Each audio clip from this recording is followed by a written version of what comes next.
Bonjour à tous, ravi de vous retrouver les amis, l'Afterlap épisode 92, en audio et en vidéo cette semaine. On a pris cette bonne habitude, on va la garder grâce à la magie de Skype pour tout vous avouer. Et vous voyez tout de suite que nous accueillons Jean-Philippe Doré avec nous, grand spécialiste d'endurance et grand ami et grand consultant de l'Afterlap. Bonjour Jean-Philippe. Salut à toi mon cher LV, salut à toutes et à tous. Eh ben écoute Jean-Philippe, on a certainement un petit peu le cœur qui bat de manière spéciale cette semaine parce que tu nous vois venir. On avait voulu te parler, consacrer ce numéro aux 24 heures du Mans Stories, à nos 24 heures du Mans Stories, puisqu'on a commencé une série. Pourquoi ? Parce qu'on est mi-juin et que normalement aurait dû avoir lieu les 24 heures du Mans 2021. Forcément, tu y penses tout comme nous.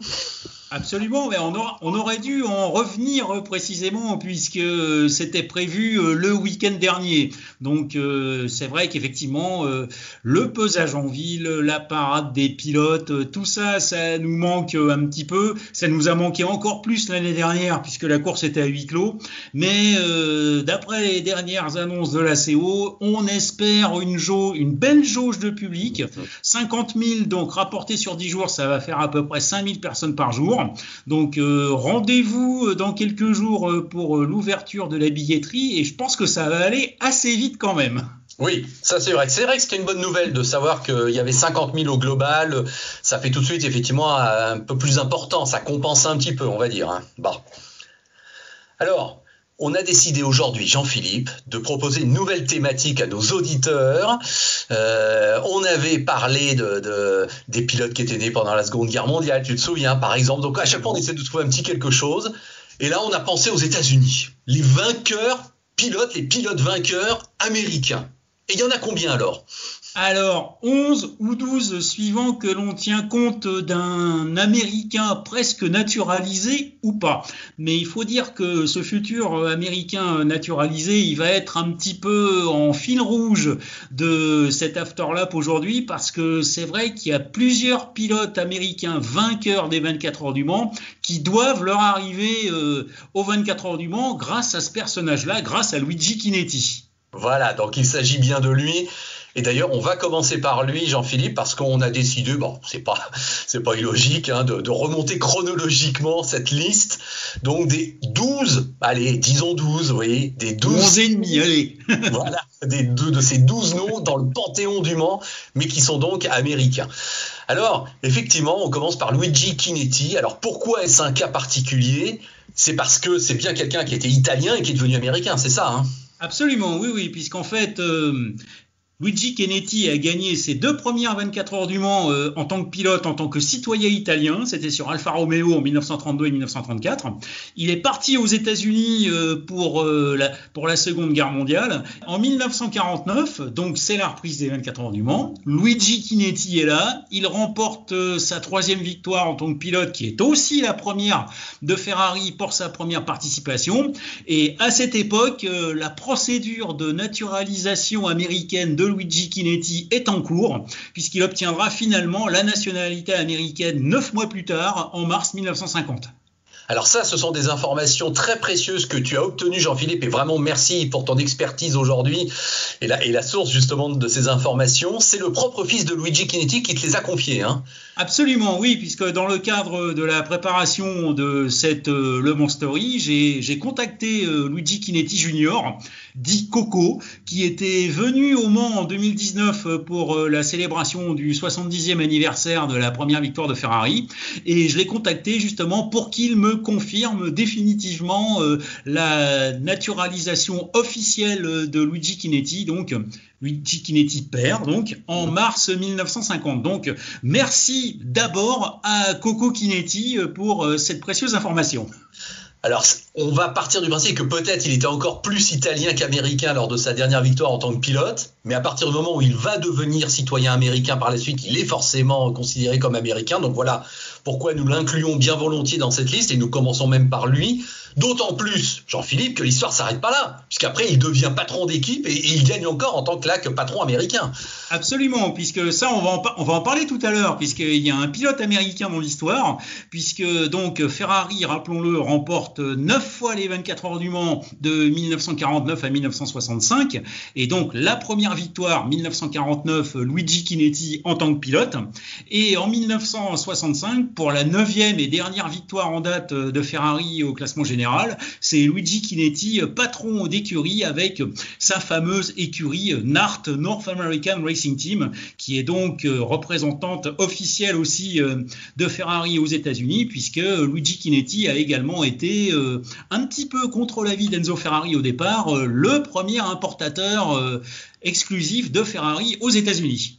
Voilà, donc écoute, un destin assez étonnant et assez fourni, riche, mais c'est vrai que là, cette histoire à la fois pilote dans un premier temps, puis team manager, on va dire, dans un deuxième temps, c'est vrai que c'est incroyable, hein, ça, Ferrari, il peut pas se plaindre d'avoir eu Luigi Chinetti quand même dans son giron, hein. En fait, Ferrari doit énormément à Luigi Chinetti, qui a un petit peu forcé la main sur pas mal de choses. Premièrement, pour cette participation des 24 heures du Mans 1949, puisque Enzo Ferrari, on peut le dire aujourd'hui, ne sentait pas trop les 24 heures du Mans, mais bon, Luigi Chinetti a un petit peu rusé l'affaire en faisant engager sa voiture sous le nom de son coéquipier, un aristocrate britannique qui s'appelait Peter Mitchell Thompson, deuxième baron de Selsdon et membre de la très prestigieuse Chambre des Lords britanniques, d'une part, et d'autre part, Luigi Chinetti a également réussi à convaincre Enzo Ferrari d'importer ses voitures aux États-Unis sur la base d'une stratégie commerciale assez inédite, c'est-à-dire des voitures personnalisées, qu'il s'agisse de couleurs, de selleries, de tableaux de bord, de coupés ou de cabriolets, etc. Et aujourd'hui, ces Ferrari des années 1950 et surtout des années 1960, on se les arrache à des prix démentiels dans les ventes aux enchères de voitures de collection aujourd'hui. Bon, écoute, je te propose d'enchaîner parce qu'on t'écouterait pendant des heures, mais bon, allez, on a décidé qu'il fallait bien que les 12 pilotes aient une part à peu près égale. Donc après Luigi Chinetti qui démarre de manière assez flamboyante ce classement, on en arrive là à un vrai américain, voilà, hein, si j'ose dire, un américain de naissance, et c'est pas n'importe qui, hein. Alors, effectivement, le premier pilote américain de naissance, cette fois vainqueur aux 24 heures du Mans, et c'est aussi une découverte de Luigi Chinetti qu'il a confié aux bons soins d'Enzo Ferrari pour les courses sport et d'endurance au mi-temps des années 50. Phil Hill, donc. Phil. Voilà, donc premier américain de naissance vainqueur aux 24 heures du Mans. Donc trois victoires, 1958, 1961, 1962. 3 victoires avec le même coéquipier, d'ailleurs, rappelons-le, le Belge Olivier Jean-Debien, qui a constitué d'ailleurs avec Phil Hill, on va dire, l'un des premiers grands équipages historiques de l'histoire des 24 heures du Mans. Et ce que l'on peut noter aussi, il y a une particularité assez curieuse dans le palmarès de Phil Hill aux 24 heures du Mans, c'est qu'on a 14 participations, 3 arrivées, mais les 3 arrivées, ce sont les 3 victoires en fait. Ah oui, il est que 3 fois à l'arrivée, mais quand il est à l'arrivée, il est sur la plus haute marge du podium, c'est ça? Il est 3 fois vainqueur, absolument. Ah oui, extraordinaire. Et alors, il a une caractéristique donc qui est unique dans l'histoire des 24 heures du Mans. Je te laisse nous la délivrer. Alors en fait, c'est aussi en 1961 le seul pilote à avoir été dans la même année champion du monde en Formule 1, avec Ferrari également, et vainqueur des 24 heures du Mans. Et aussi une autre singularité dans le parcours de Phil Hill, pour un pilote américain qui est assez curieux, c'est qu'il n'a jamais couru sur circuit ovale à domicile. Oui, c'est vrai. À l'époque, on pouvait se dire, comme Mario Andretti, allez, je fais un peu tout. Et puis, non, Phil Hill, il est resté un peu européen, on va dire, dans l'esprit. Absolument, c'est ce qui a donné sans doute à Luigi Chinetti l'idée de l'envoyer en Europe pour courir au sein de la Scuderia Ferrari, même si Enzo Ferrari, qui avait parfois la dent dure à propos de ses pilotes, le considérait comme un excellent pilote de sport et peut-être le sous-estimait un petit peu pour la monoplace. C'est pour ça que Enzo Ferrari a mis plusieurs années à titulariser Phil Hill en Formule 1, mais finalement il n'aura pas eu à le regretter, puisque Phil Hill est devenu champion du monde en 1961. Voilà, alors il était né à Miami, il est mort en Californie, il a traversé les États-Unis si je puis dire. Et alors, tu me disais que c'était aussi un amateur de musique, il fréquentait la Scala de Milan, hein, Absolument. À l'époque où il s'est installé en Italie en tant que pilote donc d'usine Ferrari, grand amateur d'opéra, fréquentait régulièrement la Scala de Milan et emmenait avec lui sur les circuits une installation, une espèce d'ancêtre de la chaîne stéréo portable pour écouter de l'opéra et du jazz dans sa chambre d'hôtel pendant qu'il était en week-end de course. Oui, effectivement, ça dénote un petit peu dans le milieu. Bon. C'est vrai que c'était un caractère assez atypique pour l'époque, et notamment au sein des pilotes Ferrari, puisque on savait qu'Enzo Ferrari aimait les pilotes qui risquaient tout, et même au-delà au volant de ses voitures. Et Phil Hill n'était pas du tout dans cet esprit-là. Et c'est peut-être un petit peu finalement, au fil du temps, ce qu'Enzo Ferrari a pu peut-être lui reprocher finalement. On va enchaîner avec le troisième homme, si tu veux bien. Carroll Shelby, originaire du Texas. Et là, c'est vrai que je le dis pas par hasard, parce que c'est un état, on va le voir, qui revient assez souvent dans notre liste. C'est étonnant. Alors, Carroll Shelby, puisqu'il s'agit de lui, je ne sais pas si Phil Hill un jour aura les honneurs d'un film hollywoodien, mais en tout cas, Carroll Shelby lui a eu cet honneur. On se souvient tous évidemment, Le Mans 66, il est interprété par Matt Damon. Alors, juste un petit détail concernant Phil Hill, c'est qu'il a quand même eu une postérité cinématographique, puisque notre regretté confrère photographe Bernard Caillé l'avait fait engager comme conseiller technique pour le film Grand Prix réalisé par John Frankenheimer en 1966, pendant la saison de Formule 1 1966. D'ailleurs, Phil Hill joue un petit rôle dans le film, un pilote américain qui s'appelle Tim Randolph, et il était notamment en charge du pilotage d'une voiture caméra qui était une Ford GT40 sur laquelle on tractait les monoplaces de certains pilotes qui n'étaient pas des pilotes professionnels, par exemple dans le casting du film, quelqu'un comme Yves Montand par exemple, qui n'était pas du tout pilote, et donc pour certaines scènes où on le voyait en gros plan à haute vitesse, en fait il était tracté par une Ford GT40 caméra qui était pilotée par Phil Hill. D'accord, donc effectivement un petit lien, on va dire quand même avec le cinéma, voilà. Du niveau de l'interprétation d'un personnage qui serait le sien. Bon, Carroll Shelby lui a eu cet honneur. Alors Carroll Shelby, on s'en souvient comme le vainqueur de la seule victoire d'Aston Martin au Mans. Hein. Absolument. En plus, Carroll Shelby, 2 participations en tant que pilote, toutes les 2 sur Aston Martin, et l'unique victoire d'Aston Martin au Général au Mans en 1959, associée au Britannique Carroll Shelby. Et là, on ne peut qu'inviter les amis qui nous écoutent et qui nous regardent à revoir Le Mans 66, puisque la scène d'ouverture de Le Mans 66, ce sont des images embarquées nocturnes de la victoire de Carroll Shelby au 24 heures 1959. Voilà, avec Roy Salvadori. Je me permets de te corriger légèrement parce que ta langue a fourché. Donc ouais, c'est Roy Salvadori. Oui, tout à fait. C'est ça. Alors, seulement 2 participations dont une victoire. Oui, le ratio il est pas mal. Mais alors après, c'est vrai qu'il emprunte 2 voies différentes, constructeur et patron d'équipe. Absolument. Alors après sa retraite de pilote, il devient constructeur avec une association assez curieuse entre le châssis britannique AC et les gros moteurs V8 Ford américaines. Ça donne naissance à la C-Cobra, qui va devenir une des voitures de sport emblématiques des années 60, avec son arceau de sécurité, son gros V8, etc. Et avec en prime une victoire de catégorie et une 4e place au général au 24 heures du Mans en 1964 pour une version compétition avec carrosserie profilée et fermée avec la fameuse Cobra Daytona, pilotée par Dan Gurney et Bob Bondurant en 1964. Et ensuite, donc, Carroll Shelby va prendre en charge sous sa propre structure Shelby American Incorporated l'engagement, ou tout du moins une partie de l'engagement des Ford officiels au 24 heures du Mans.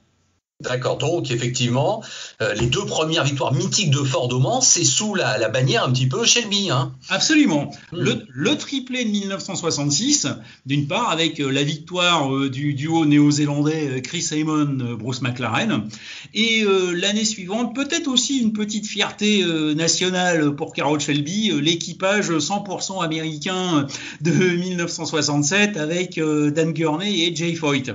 Mais il y a eu un autre pilote américain vainqueur au 24 heures du Mans entre Carroll Shelby, Phil Hill et Dan Gurney et Jay Foyt, effectivement. Alors on enchaîne et ce pilote, alors je vais juste préciser que Carroll Shelby nous a quittés en 2012 à Dallas à l'âge de 89 ans, tout comme là, le pilote dont on va parler nous a quitté lui par une crise cardiaque en Italie en 1985. On s'attendait pas à une mort pareille.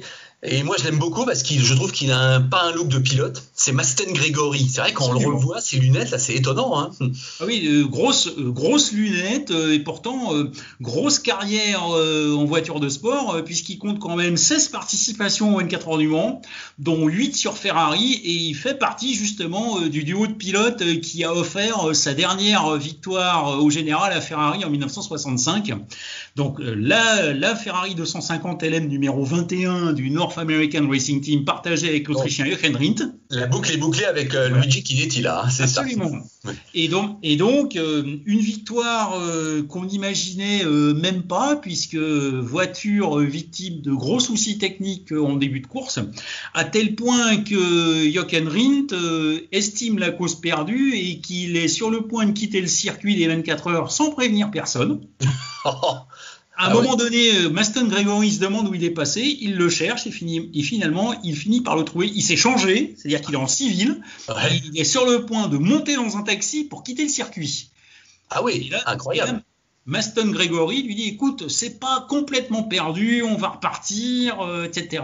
Et Jochen Rindt lui répond, il dit, bon, ok, on repart et on y va à fond quoi qu'il arrive. Donc ils reviennent du diable Vauvert, comme on disait à l'époque, et finalement ils prennent la tête de la course le dimanche en fin de matinée, début d'après-midi, lorsqu'une autre 250 LM qui est en tête, engagée par l'écurie Francorchamps de Jacques Swatters, donc l'autre premier grand importateur de Ferrari en Europe, déchappe un pneu. Donc explose un pneu, s'arrête au stand et donc Masten Gregory et Jochen Rindt prennent la tête à ce moment-là, avec une autre histoire assez curieuse. Jochen Rindt a dit un jour que Luigi Chinetti avait bien fait de mettre Masten Gregory dans la voiture pour franchir la ligne d'arrivée, parce que Jochen Rindt avait plutôt tendance à piloter en force. Ouais. Et une fois la ligne d'arrivée franchie, la voiture n'aurait pas fait un tour de plus, puisque le différentiel a lâché juste après le drapeau à damier. Ah oui, ça fait partie de ces arrivées où la voiture arrive à l'agonie, quoi, hein, c'est ça. Voilà, il y a quelques arrivées dans l'histoire des 24 heures du Mans qui sont un petit peu étranges, dans le sens où on se dit, ouf, on n'aurait pas fait un tour de plus. Voilà. Et alors là, je vais montrer une photo. Là, tu vois qu'on essaie de mettre quelques illustrations de temps en temps. Et donc, sur cette photo, on voit Masten Gregory sur le podium qui fait un geste avec ses doigts en forme de V, un petit peu inversé. Dis donc, ça me dit quelque chose, ce geste. Alors, c'est un geste que Steve McQueen a repris dans son film Le Mans en 1970. En fait, Steve McQueen ne gagne pas la course. Et en fait, il fait ce geste à l'égard de ses compagnons d'écurie Porsche 917 Golf qui, eux, viennent de gagner la course.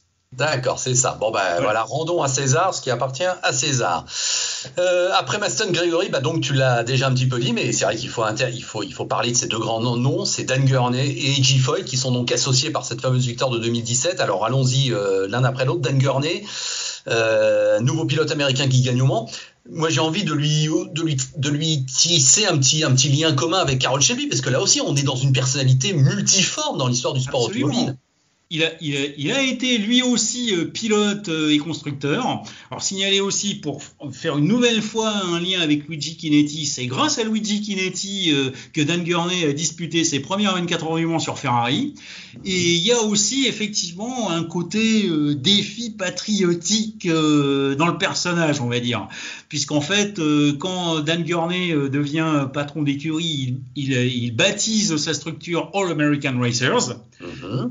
Il choisit comme nom de marque le nom de Eagle en référence à l'aigle chauve, symbole des États-Unis.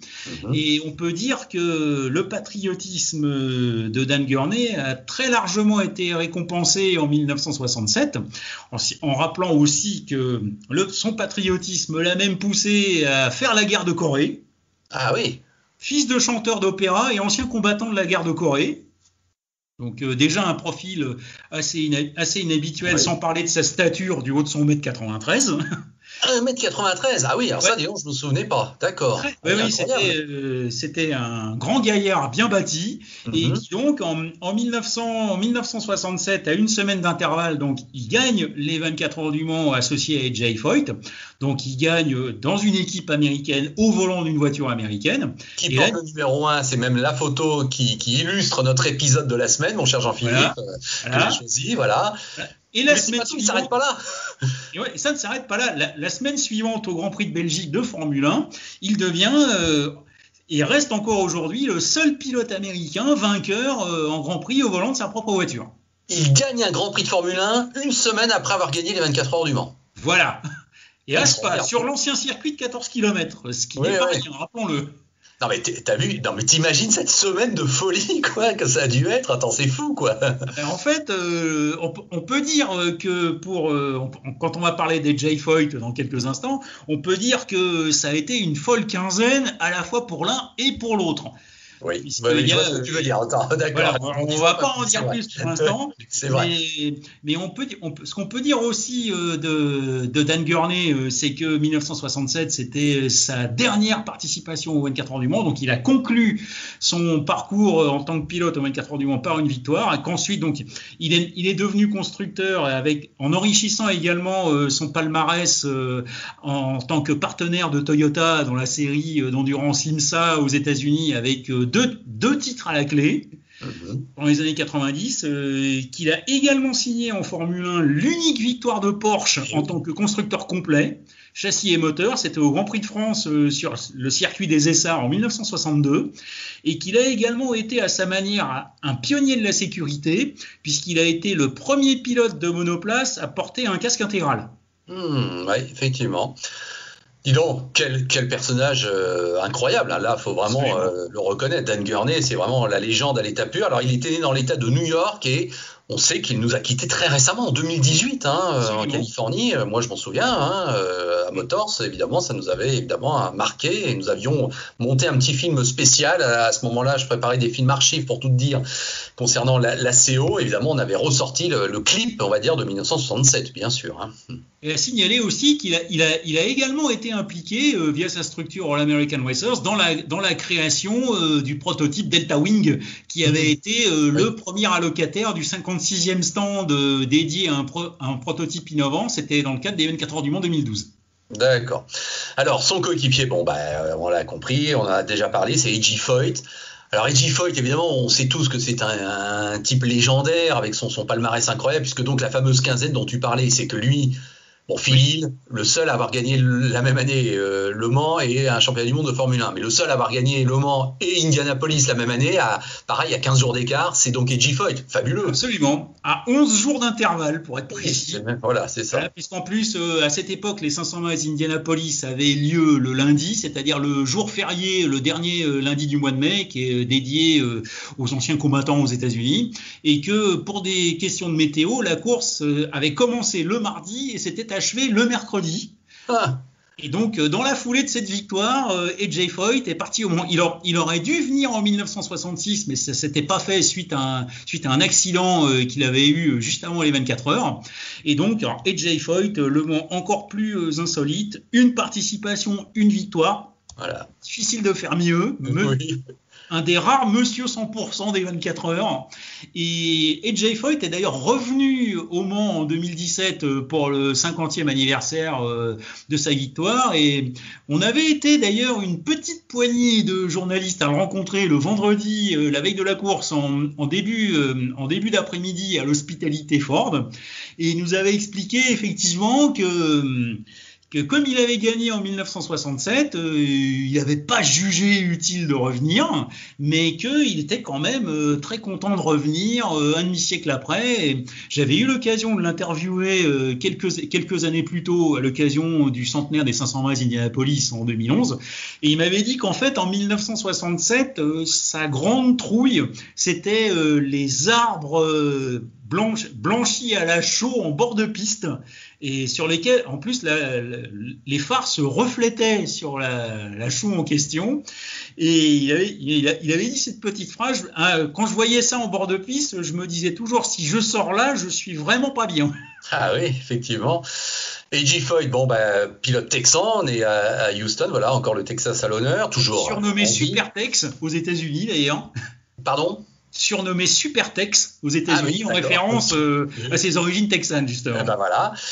Actuel, toujours patron de l'équipe A.J. Foyt Racing en IndyCar, avec Sébastien Bourdet comme pilote, on le sait tous. Bon, voilà, un type évidemment dont la vie est un roman, on va dire ça, qui a aussi gagné les 24 heures de Daytona, qui a aussi gagné les 12 heures de Sebring, la triplette endurance, et en plus il l'a vraiment faite complètement, quoi. Oui, et en plus on peut même citer une autre singularité dans son palmarès, du côté de la NASCAR, puisque tu viens de parler du circuit de Daytona, seul pilote vainqueur à la fois des 24 heures du Mans et des 500 miles de Daytona, ce que les pilotes du championnat appellent le Super Bowl de la NASCAR, que A.J. Foyt a remporté en 72. Maintenant, un peu plus, oui, c'est ça. Ouais, d'accord, voilà. Ok. Oui, que Mario Andretti a aussi gagné, mais évidemment, on sait que lui n'a pas gagné le Mans, hélas. Voilà pourquoi je le dis tout de suite, mais n'attendez pas que Mario Andretti figure dans ce classement, parce qu'aussi incroyable que ça puisse paraître, non, Mario Andretti ne fait pas partie de ces 12 Américains vainqueurs aux 24 heures du Mans. Et ça, c'est vrai qu'on est obligé de dire que ça ressemble à une injustice. Oui, et pourtant, Dieu sait s'il a essayé, puisque même en 2000, l'année de ses 60 ans, il était encore là pour tenter le coup dans un prototype Panose. Oui, c'est ça, exactement. Alors on enchaîne, on va passer maintenant à la deuxième partie de notre classement, mais qui est un classement historique. Alors c'est vrai que là, tous ces pilotes qu'on vient d'évoquer, ils ont un peu le statut de légende, ça c'est clair.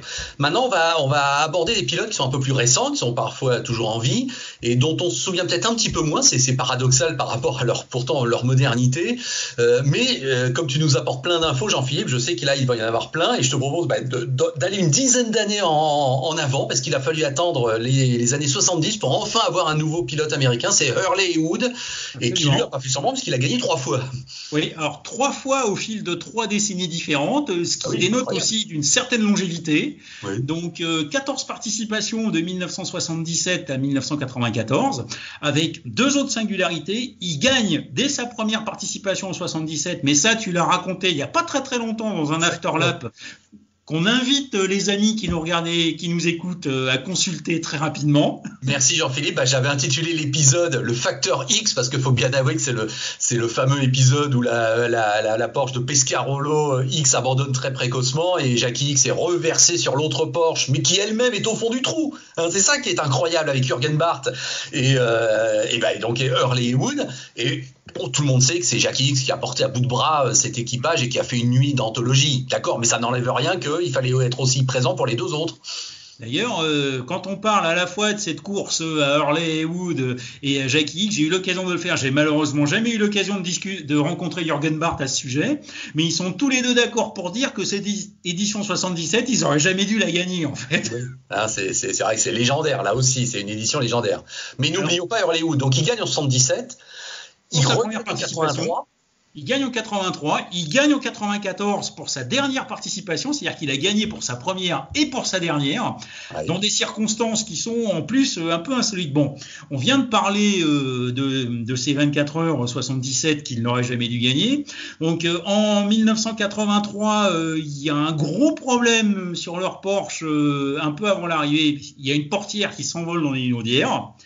On fixe une portière neuve, sauf que la portière est mal fixée et dévie le flux d'air du moteur, ce qui provoque on commence à avoir une drôle de fumée qui commence à sortir par l'échappement latéral gauche de la Porsche 956 victorieuse, qui est pilotée à ce moment-là par un autre Américain qui s'appelle Al Olbert.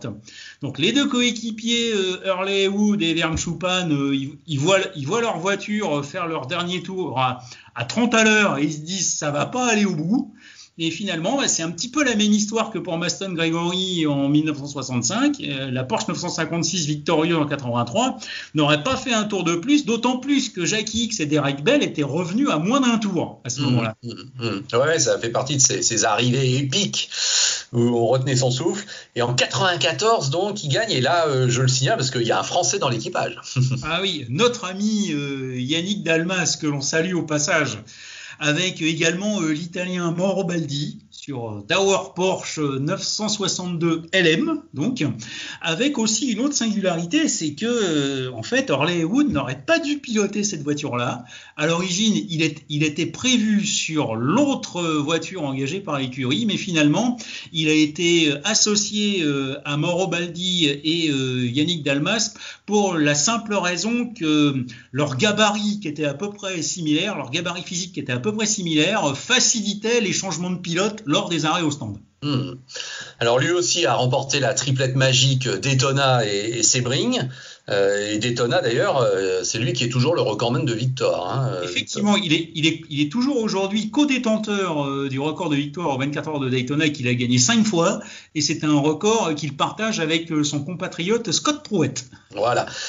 Hurley Wood, né à Chicago, 73 ans. Est-ce que tu connais aussi sa particularité, si j'ose dire, civile et citoyenne?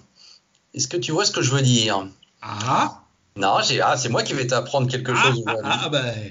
Hurley Wood, il y a quelques années, a fait son coming out. Tu avais entendu parler de ça? Alors, effectivement, j'avais entendu parler de cette rumeur, mais il est vrai que ça commence un petit peu à changer, mais l'homosexualité chez les coureurs automobiles, c'est encore un sujet un peu tabou aujourd'hui. On est parfaitement d'accord, et si je le signale, c'est bien dans un but de ne faire que écho au monde moderne dans lequel on vit, où ce genre de nouvelles ne devrait pas poser de problème, et ça ne nous en pose pas, mon cher Jean-Philippe. Le fait est que c'est suffisamment rare pour être signalé. Effectivement, j'ai retrouvé les articles qui en parlent. Hurley Wood a révélé officiellement son homosexualité. Alors, d'après moi, j'arrive pas à comprendre si c'est en 2011 ou en 2018 qu'il l'a dit publiquement, mais il l'a dit à plusieurs reprises, et notamment aux États-Unis. Il y a un documentaire qui est sorti, c'est donc officiel, il n'y a pas de problème. Et effectivement, pour lui, c'était la façon de briser une sorte de tabou, de révéler l'homosexualité dans un milieu soi-disant très macho, quoi. Oui. Voilà. Bon, écoute, c'était à signaler. Là, on se rend compte qu'il y a des choses, Dieu merci d'ailleurs, qui progressent à pas de géant du côté des femmes dans le sport automobile depuis l'arrivée de Jean Todt à la présidence de la FIA. Mais c'est vrai qu'il faut quand même dire que du côté de l'homosexualité dans le sport automobile, qu'il s'agisse du côté masculin ou féminin, il y a encore pas mal de progrès à faire de ce côté-là. C'est ça. Donc, hommage quelque part à Hurley Wood qui fait partie de notre liste prestigieuse aujourd'hui des vainqueurs américains en 24 heures du Mans. On va passer à l'année 79. Alors, on s'en souvient tous de cette année 79. On s'en souvient pour un seul personnage qui n'a pas gagné. Donc, il ne fait pas partie de cette liste, mais on va le citer. C'est évidemment Paul Newman qui est la star, la guest star incroyable et imbattable au niveau médiatique de ces 24 heures du Mans. Il fait 2, Paul Newman, ce qui est fabuleux en soi. Il gagne sa catégorie en plus. Pardon ? Il gagne sa catégorie. Oui, voilà. Sa Porsche 935 était engagée en catégorie IMSA. Et il gagne en plus sa catégorie. Voilà, donc rien à lui reprocher, bien au contraire, fabuleux. Mais il est battu par une Porsche où il y a 2 pilotes américains sur les 3 engagés. Et ça, on l'a peut-être un peu tendance à oublier, les frères Whittington, qui sont des personnages un petit peu hors du commun, là aussi. Oui, alors personnalité insolite, effectivement, parce que c'est vrai que quand on les a vus arriver en tête des 24 heures du Mans, il faut rappeler un petit peu les 24 heures 1979, il faut rappeler un peu le contexte. Il pleut, oui. La météo est exécrable. Il y a une déroute absolue dans les prototypes Porsche d'usine engagés, notamment Jackie Hicks, Brian Redman, Bob Volek sur Porsche 936. Tout le monde abandonne. Et on se retrouve avec des Porsche 935 qui bataillent pour la victoire. Et celle qui va gagner, donc celle de Don et Bill Whittington, associé à un futur triple vainqueur des 24 heures du Mans à la personne de l'Allemand Klaus Ludwig. Donc là, ce sont des experts de Porsche qui sont derrière cette participation. Rappelons-les quand même, les préparateurs Manfred et Erwin Kremer. À qui Don et Bill Whittington ont versé un beau paquet de dollars pour pouvoir disputer la course. On peut dire d'une certaine manière que Don et Bill Whittington sont des gentlemen drivers un petit peu sulfureux parce qu'on ne sait pas trop d'où viennent les sacs de voyage remplis de dollars qui servent à payer leur participation au 24h79. Donc tu es en train de nous dire qu'il y a du blanchiment d'argent, ne nous voilons pas la face. Absolument, c'est bien de ça qu'il est question finalement. Mais en fait, donc ils vont participer aux 24 heures du Mans exclusivement sur Porsche. Donc 4 participations de 1978 à 1982, sachant que Don et Bill n'ont pas disputé forcément les 24 heures du Mans en même temps, mais ils ont gagné ensemble pour leur deuxième participation en 1979 associée à Klaus Ludwig. Voilà, alors ils sont originaires du Texas, eux aussi. Don, oui, à 75 ans au moment où on parle, il est toujours en vie. En revanche, Bill, et là c'est très récent, est décédé le 23 avril dernier, 23 avril 2021. Dans un accident d'avion, oui.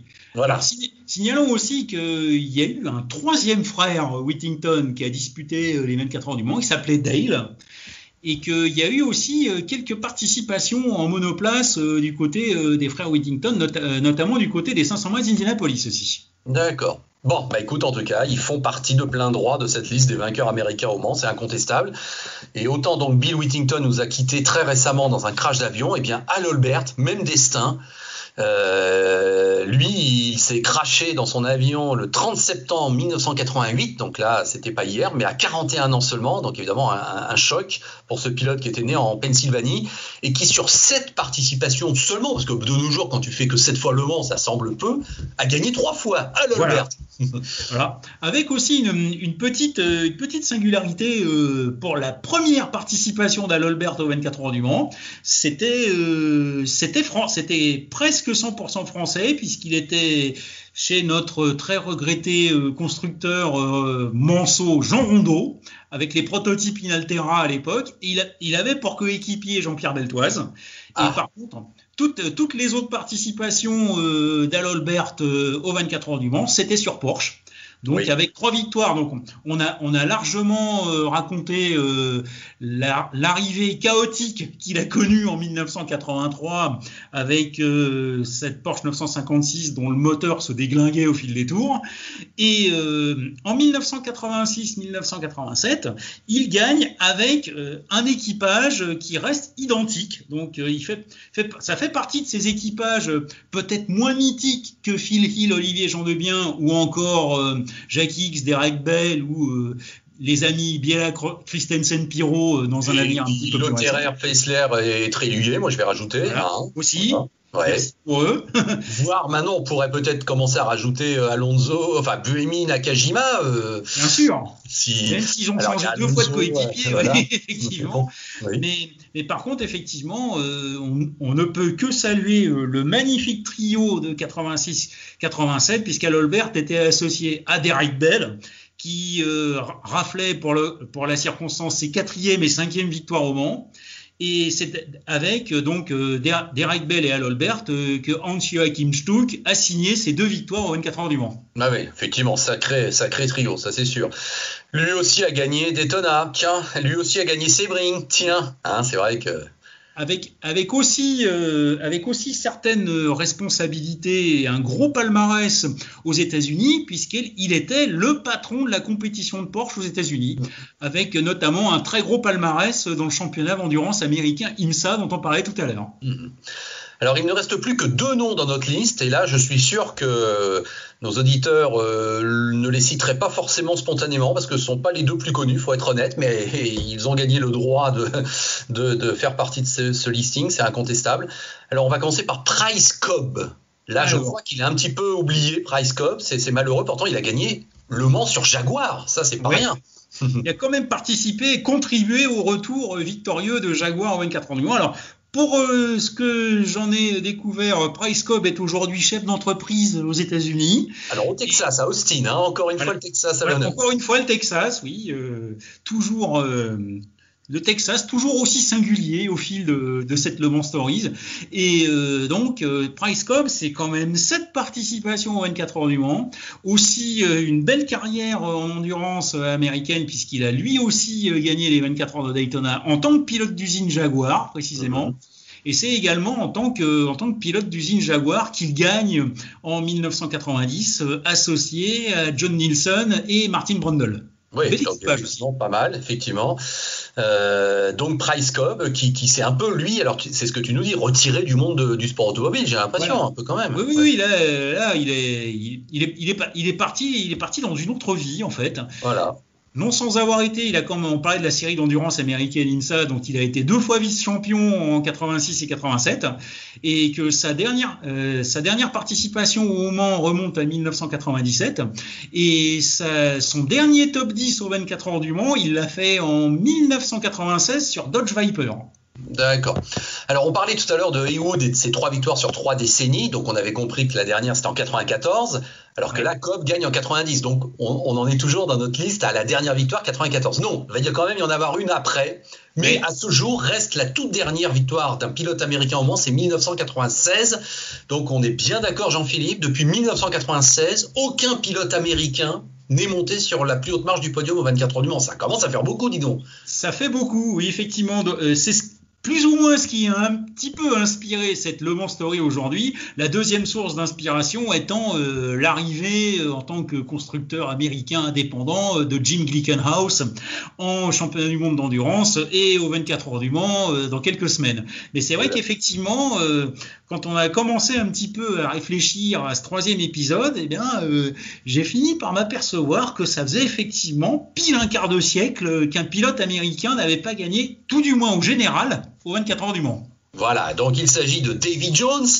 Alors c'est un patronyme qui a été rendu célèbre depuis, je me suis aperçu par le personnage dans Pirates des Caraïbes, hein, c'est un peu l'ennemi de comment il s'appelle, Johnny Depp, voilà. Jack Sparrow. Ce qui fait que si on tape sur Google Davy Jones, on tombe pas du tout sur les images d'un pilote américain de sport automobile. On tombe bien sur Pirates des Caraïbes. Vous avez un pirate à tête de pieuvre qui apparaît à l'image en fait.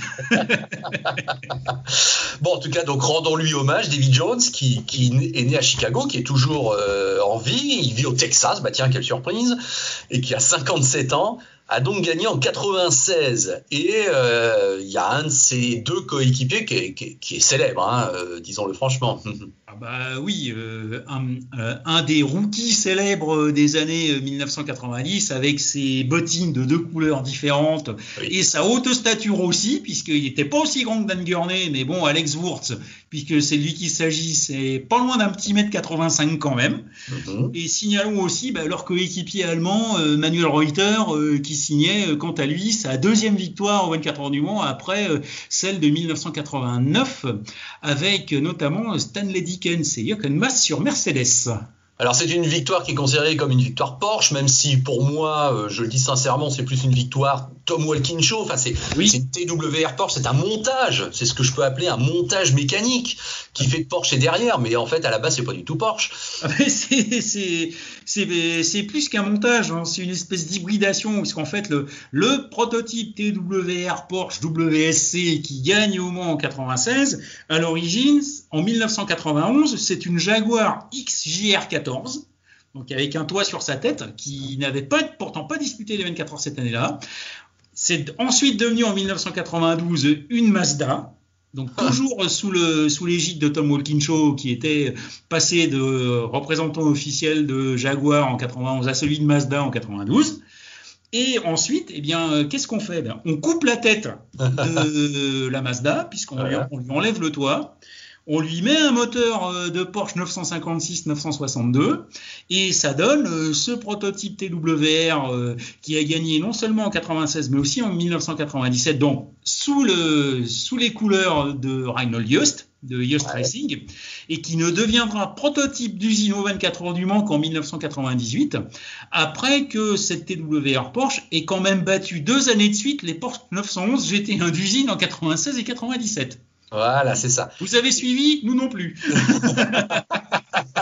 Ah non, mais c'est vrai que cette époque où effectivement il y avait comme ça du montage, reprenons l'expression, c'est vrai que c'était pas si simple à comprendre. Mais alors dis donc, en 97, Davy Jones aurait dû revenir pour défendre sa couronne et il n'a pas pu le faire. Pourquoi ? Tout simplement parce qu'il a connu un très très gros accident en monoplace IndyCar. Je crois que c'était sur le circuit ovale d'Orlando. Avec un très très gros accident. J'avais eu l'occasion d'en parler avec Alex Wurz il y a quelques années. Il m'avait dit qu'effectivement il avait eu énormément de mal à s'en remettre, qu'il avait, paraît-il, même perdu partiellement la mémoire. Ah, oui, Ensuite, parce que c'est vrai que quand on encaisse des jets sur un circuit ovale, quand on tape le mur, en général, c'est vrai qu'on n'en ressort pas intact physiquement, mais aussi peut-être un petit peu mentalement, puisqu'aujourd'hui la sécurité passive des voitures est tellement efficace, Dieu merci, qu'il arrive parfois que l'onde de choc de l'accident remonte jusqu'au cerveau. Et apparemment, c'est ce qui est arrivé à David Jones.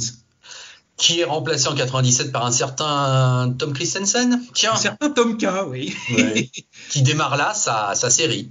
Voilà, qui, comme Alex Wurz l'année précédente, gagne les 24 heures pour sa première participation. Et j'ai envie de rappeler quelque chose aussi à propos de David Jones. C'est le championnat d'Angleterre de Formule 3 1983. Ayrton Senna, Martin Brundle. Voilà, donc on a cité Martin Brundle tout à l'heure, le duel Brundle-Senna, et qui termine troisième au classement général du championnat après le duel Senna-Brundle? David Jones, précisément. Ah ouais, incroyable.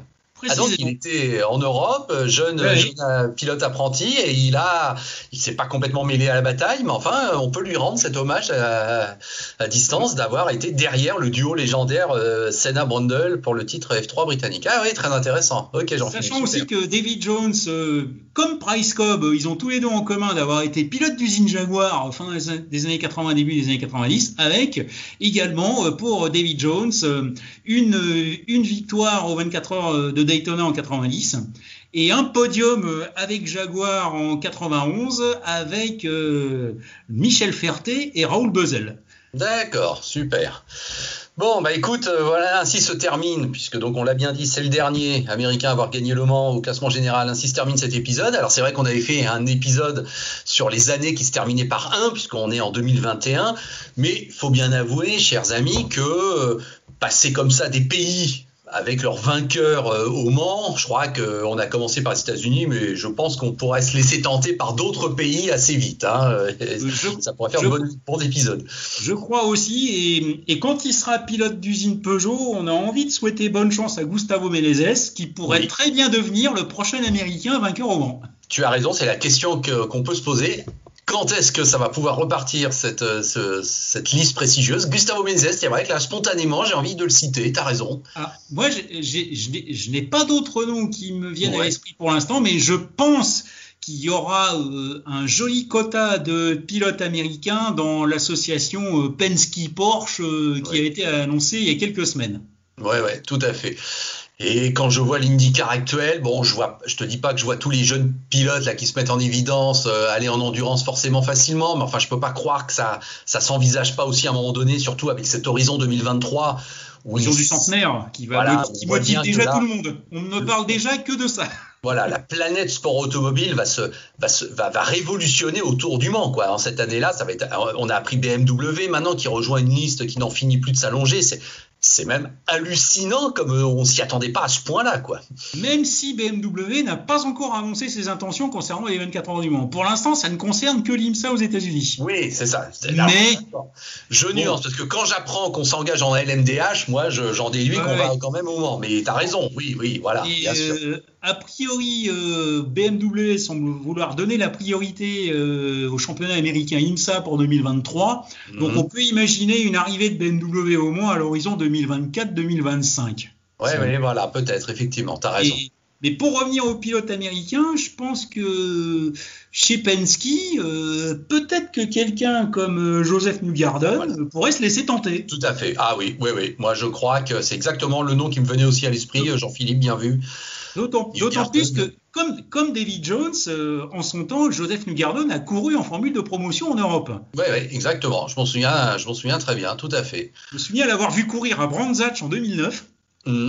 Et on m'avait dit à l'époque, Joseph Newgarden avait 19 ans à l'époque, et quelques chasseurs de tête bien renseignés du sport automobile sur le circuit de Brands Hatch m'avaient dit à l'époque, surveille bien ce petit gars, on va en reparler. Ouais, écoute, et même si on l'a pas toujours défendu et qu'on a eu parfois la dent dure, mais un pilote comme Marco Andretti, écoute, il pourrait se reconvertir parfaitement en endurance, ça sera formidable. Il l'a pas encore dit officiellement, mais c'est son objectif. D'ailleurs, il va disputer à Watkins Glen sa première course IMSA dans le prototype LMP3 engagé par Andretti Autosport. Ouais. Donc, ce serait une belle histoire qu'après le grand-père, bah oui, le petit-fils, après le père bien sûr, mais le petit-fils essaie de Margot et reprendre le Michael. flambeau. Ouais. Mais en plus, Marco Andretti est encore dans la bonne tranche d'âge pour pouvoir le faire, puisqu'il a aujourd'hui, Marco Andretti a 34 ans. Bah oui. Rappelons que Tom Christensen en avait 30 quand il a gagné ses premières 24 heures.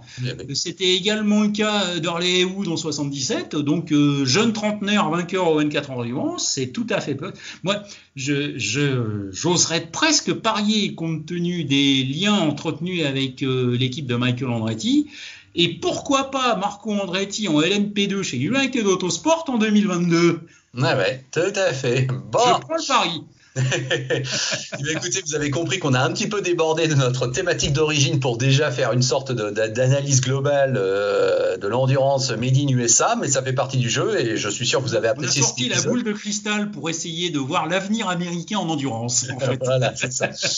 Bon, en tout cas, encore un épisode bien copieux et je crois qu'on peut vraiment applaudir notre ami Jean-Philippe qui avait vraiment super bien bossé, qui nous a tout préparé dans cet épisode de main de maître et évidemment, je n'ai eu qu'à me servir et je t'en remercie beaucoup Jean-Philippe. Et merci à toi pour ce dialogue toujours passionné et passionnant. Voilà, bah écoute, c'est un plaisir partagé. Ainsi prend fin cet épisode 92 de l'Afterlap, le podcast du sport auto, disponible évidemment sur le site natif du podcast et puis sur YouTube en vidéo. Et aujourd'hui, c'est le cas, et sur toutes les plateformes usuelles de podcasting. Jean-Philippe, je te souhaite plein de bonnes choses. On va dire qu'on se retrouve au mois d'août, hein, voilà, comme tout le monde. Hein. On espère se retrouver au mois d'août sur le circuit des 24 heures. Voilà, c'est ça. En attendant... Rendez-vous à l'automne pour un prochain épisode, sans doute. Voilà, c'est ça. Ça serait pas bête du tout. En tout cas, on va organiser ça. On vous tient au courant. Allez, salut Jean-Philippe, salut à tous et à très bientôt les amis. Salut LFP, salut à toutes et à tous.